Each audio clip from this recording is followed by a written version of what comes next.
All right, chapter 7. It's a good chapter, actually. 7.1 is nice and short. So here we just have some definitions of what a solution and solute, solvent, straightforward. Water being the most common solvent, being that polar molecule that it is, and we'll go into more detail of that polar nature of water in the next section. And the definition here for solubility, I like it, showing all the different units. Think about the amount of the solute that can dissolve in a given volume, so that can be expressed in terms of moles per liter, grams per liter, grams per milliliter. You get the idea. Now, the most common, of course, being our molar solubility. When we refer to molar solubility, we are, of course, referring to moles per liter. Right? Oh, why am I writing in red pen? Let me just switch that over.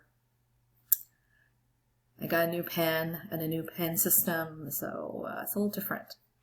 All right, let's keep going. This I expect you to do. So all of these questions here, okay, it's basically just converting from one unit to another. So for example, converting moles per liter into units of grams per liter. All right, I'll leave you to do that at your own time. Nothing more than just conversion factors and crossing out units. Now, the next part is what I want to do mostly here in this lesson. We will have substances that will either be quite soluble and other substances that will not be quite as soluble. So when we use the word soluble, we are referring to a substance where we are able to dissolve at least, so more than, at least 0.1 mole of that solute in a liter. So that is our definition of soluble. When we say that something has what's known as low solubility or it's not quite so soluble, then the definition here is less than our 1 mole per liter at 25 degrees Celsius. All right. So there are a couple of rules that are laid out in this, what's known as the solubility table. So here we are in grade 11. If we were to have a test, I would provide you with a solubility table. Even in grade 12, in regular class, regular Chem 12, I would provide you with a solubility table. However, on the AP exam, you are not given the solubility table, and there's certain things that you just will naturally memorize over time, okay? So let's start to see how this table is read. I'm just going to shift things over a little bit. So let's start with at the very, very top. Your alkali ions. So your alkali ions are your group 1, right? Your lithium, sodium, potassium, rubidium, cesium. Yep, you got it. Notice when it combines with any anion, so whether that's sodium with chloride, potassium with bromide, whatever, as long as we have an alkali ion, the combination is going to be soluble. Always, always, always going to be soluble and dissolves in water. We're going to be able to create at least, or in other words, more than 0.1 mole per liter at 25 degrees Celsius.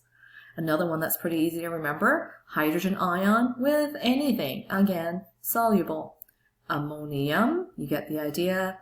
Ammonium with anything, soluble. Now the other way around with our anion, nitrate with anything is soluble. So for example, silver nitrate, lead 2 nitrate, anything that's paired up with a nitrate in a compound is going to be soluble in water. All right, So far, so good. So let me just erase those. Then let's go to the chlorides and the bromides and the iodides. So here they are. So all three of them, they are in the same category. It's kind of like a choose your own adventure book, you know? That's how I see it. The chlorides, the bromides, iodide can go one way or the other. So if silver or lead 2 or copper 1 is combining with chloride, bromide, or iodide, so I'm just going to get rid of this. No, never mind. Can't get rid of the arrow.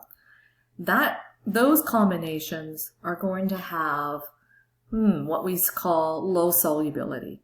So for example, silver chloride does not dissolve very well. It has low solubility.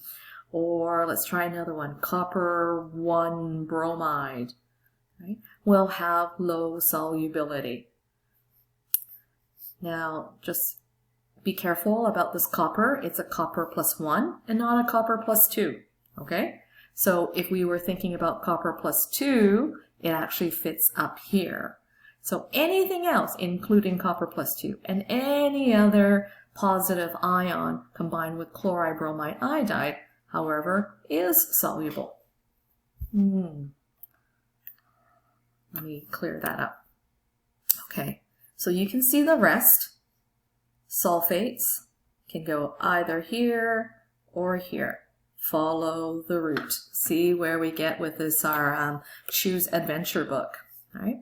So now that I've given you a couple of examples of on the table, maybe we can just go through our own. Calcium carbonate.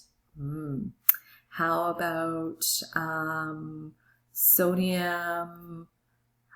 What's a good one? How about C2O4 oxalate? Why don't you guys go figure those two out? Are they soluble or do they have what's known as low solubility? I'll give you 10 seconds.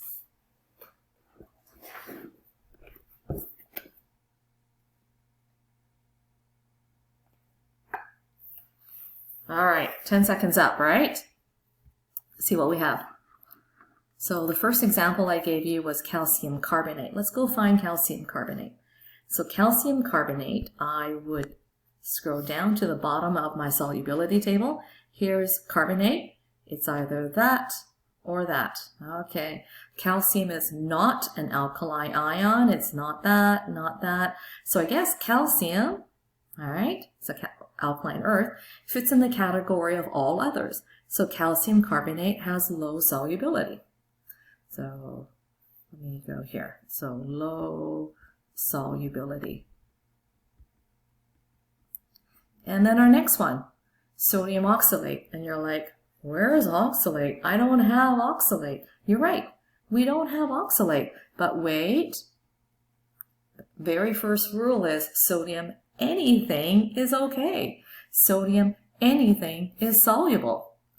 So in other words, sodium oxalate is going to dissolve in water, and we're going to be able to dissolve more than 0.1 mole per liter at 25 degrees Celsius. Okay? How goes it? That wasn't that bad, eh? So here you are. You have some quick checks to try and to try and refer back to our solubility table. And like I said, the solubility table will be given to you for reference in Chem 11 and Chem 12. It's just the AP exam. They are not going to give you this in their data booklet. All right, so let's keep going. So here's more practice of using your solubility table and trying to figure out whether those particular salts are soluble or whether they have low solubility. Keep going. More definitions: saturated, unsaturated, supersaturated, and that's it. We've come to the end. This is a good little one to look at. This graph here, let's have a look. As with all graphs, I look along the axes, along the x-axis, temperature. So this is showing us as temperature increases, y-axis, we're looking at the solubility of our different salts. In this particular case, I happen to be talking about solubility in terms of grams of salts in 100 grams or 100 milliliters of water. And the general trend is, as we can see, it's increasing. Yeah. The solubility of most salts increase as we increase temperature. You know this. Hot coffee, cold coffee, right? Hot coffee, I can dissolve a whole lot more sugar than I can in my iced coffee. So as the temperature increases, the general trend is the solubility increases.